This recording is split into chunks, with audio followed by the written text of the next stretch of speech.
diikuti oleh orang-orang yang telah menang bersama dengan Dia untuk memerintah segala bangsa sebagai satu-satunya raja mesianis yang menggenapi nubuatan yang telah lama dinantikan dalam perjanjian lama. Dia juga akan membawa penghakiman ilahi. Dan inilah mengapa ia memeras anggur murka Allah semesta alam. Saudara, firman Tuhan juga akan menuliskan kembali dengan memberikan konfirmasi bahwa Dialah Tuhan segala Tuhan dan Raja segala Raja. Sebagaimana yang kita kenal dari masterpiece musik yang terkenal dari George Frederick Handel, The Famous Messiah. Firman Tuhan kini akan menuliskan lagi bahwa Yohanes melihat seorang malaikat berdiri di dalam matahari dan ia berseru dengan suara yang nyaring kepada semua burung yang terbang di tengah langit, katanya, marilah ke sini dan berkumpullah untuk turut dalam perjamuan Allah, perjamuan yang besar, supaya kamu makan daging semua raja dan daging semua panglima dan daging semua pahlawan dan daging semua kuda dan daging semua penunggangnya dan daging semua orang, baik yang merdeka maupun hamba, baik yang kecil maupun besar. Cara ini merupakan sebuah pembagian yang aneh yang kita lihat di sini, ya. Sepertinya kita melihat ke sorga ada pembunuhan eskatologis dan kemenangan besar dari Tuhan kita Yesus Kristus dan umatnya dipersiapkan, ya, di sini dalam peperangan Harmagedon. Memang, ya, banyak orang memahami peperangan ini secara simbolis merupakan referensi dari kemenangan kebaikan atas kejahatan, kemenangan Tuhan, dan ada beberapa orang juga yang memahami ini sebagai sesuatu yang khusus dalam sejarah yang akan terjadi di lembah Megido ketika kekuatan dari kebaikan menang atas kejahatan pada akhirnya. Dan aku melihat binatang itu dan raja-raja di bumi serta tentara-tentara mereka telah berkumpul untuk melakukan peperangan melawan penunggang kuda itu dan tentaranya. Maka tertangkaplah binatang itu dan bersama-sama dengan dia nabi palsu yang telah mengadakan tanda-tanda di depan matanya. Dan dengan demikian ia menyesatkan mereka yang telah menerima tanda dari binatang itu. Maka tertangkaplah binatang itu dan bersama-sama dengan dia nabi palsu yang telah mengadakan tanda-tanda di depan matanya. Dan dengan demikian ia menyesatkan mereka yang telah menerima tanda dari binatang itu dan yang telah menyembah patungnya. Keduanya dilemparkan hidup-hidup ke dalam lautan api yang menyala-nyala oleh belerang. Dan semua orang lain dibunuh dengan pedang yang keluar dari mulut penunggang kuda itu, dan semua burung kenyang oleh dagingnya. Saudara, sebagaimana yang kita bisa lihat di sini, saudara, dalam pasal 19 ini ada masa akhir.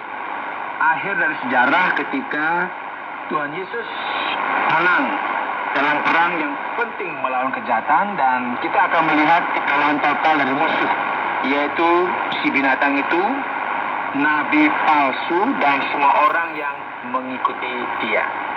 Sebenarnya kedua mereka akan dicampakkan ke dalam lautan belerang yang mengerikan. Nah, firman Tuhan menyatakan sebuah jalan kemenangan dari penebus kita yang luar biasa. Ini Tuhan.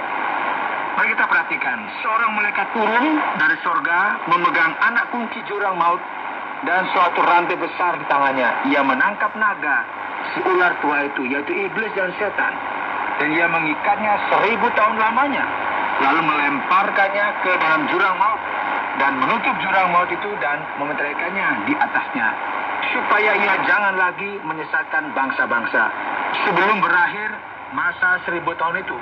Kemudian daripada itu ia akan dilepaskan untuk sedikit waktu lamanya.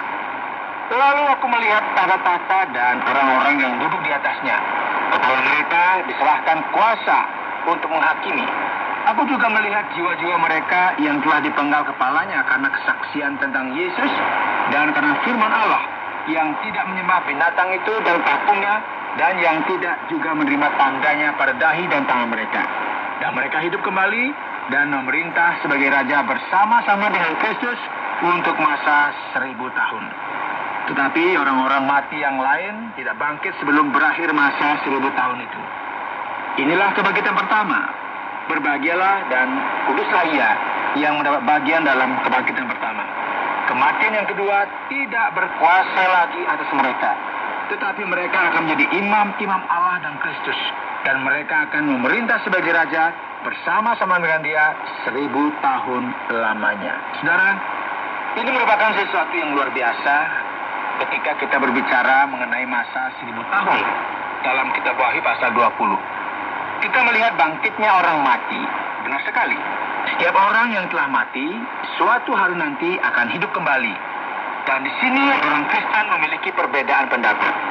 Ada beberapa yang berpikir bahwa situasi ketika setan di penjara sebenarnya merupakan sesuatu yang simbolis dan ditandai dengan kemenangan gereja di sepanjang sejarah ketika bangsa-bangsa akhirnya kembali kepada Injil. Dan oleh sebab itu gagasan mengenai setan yang berkuasa dalam masa 1000 tahun ini adalah sesuatu yang simbolis. Nah, itu salah satu pendapat yang. Ada pendapat lain yang memahami sebagai sebuah waktu di masa yang akan datang.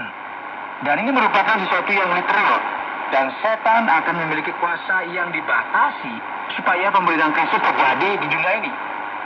Ketika kita sampai pada bagian pertanyaan, kita akan masuk dalam bagian-bagian yang lebih detail dan akan berlangsung kurang dari 1000 tahun untuk menjelaskan hal ini. Dan setelah masa 1000 tahun itu berakhir, itu kalau kita baca ayat 7, iblis akan dilepaskan dari penjaranya dan dia akan pergi menyesatkan bangsa-bangsa pada keempat penjuru bumi, yaitu Gog dan Magog, dan mengumpulkan mereka untuk berperang. Dan jumlah mereka sama dengan banyaknya pasir di laut. Maka naiklah mereka ke seluruh dataran bumi, lalu mengepung perkemahan tentara orang-orang kudus dan kota yang dikasihi itu. Tetapi dari langit turunlah api menghanguskan mereka, dan iblis yang menyesatkan mereka dilemparkan ke dalam lautan api dan belerang, yaitu tempat binatang dan nabi palsu itu, dan mereka disiksa siang dan malam sampai selama-lamanya. Saudaraku, hidup akan terus berjalan sampai masa akhir. Setan akhirnya akan dihancurkan, kemenangan menjadi milik Tuhan kita, Yesus Kristus, dan bangsa-bangsa tidak akan lagi diperdaya oleh penipu besar abad itu. Inilah mengapa firman Tuhan mulai berbicara mengenai kemenangan besar dan kematian. Kemenangan akan kebangkitan dan bangkitnya kembali orang-orang yang telah mati. Lalu aku melihat suatu tahta putih yang besar dan dia yang duduk di atasnya. Dari hadapannya lenyaplah bumi dan langit dan tidak ditemukan lagi tempatnya. Dan aku melihat orang-orang mati besar dan kecil berdiri di depan tahta itu. Lalu dibuka semua kitab. Dan dibuka juga sebuah kitab lain, yaitu kitab kehidupan. Dan orang-orang mati dihakimi menurut perbuatan mereka berdasarkan apa yang ada tertulis di dalam kitab-kitab itu. Maka laut menyerahkan orang-orang mati yang ada di dalamnya, dan maut dan kerajaan maut menyerahkan orang-orang mati yang ada di dalamnya, dan mereka dihakimi masing-masing menurut perbuatannya. Lalu maut dan kerajaan maut itu dilemparkanlah ke dalam lautan api. Itulah kematian yang kedua, lautan api. Dan setiap orang yang tidak ditemukan namanya tertulis di dalam kitab kehidupan itu, ia dilemparkan ke dalam lautan api itu. Saudaraku, mari kita mendengarkan hal ini dengan baik. Kita semua khawatir dengan kematian. Dan kebenarannya adalah bahwa kita semua akan mati. Namun kematian bukanlah akhir dari segala sesuatu. Kita jelas melihat dengan baik pada bagian ini bahwa orang mati akan menerima kemenangan dan keselamatan atau penghakiman kekal. Penting sekali bagi kita lahir kembali supaya kita tidak mati dua kali. Karena kita sekarang sedang berbicara mengenai realita ini. Realita yang jelas sekali yang dinyatakan melalui firman Tuhan kepada kita. Ada yang berkata bahwa kita akan bersama-sama dengan Allah dalam penghakiman akhir.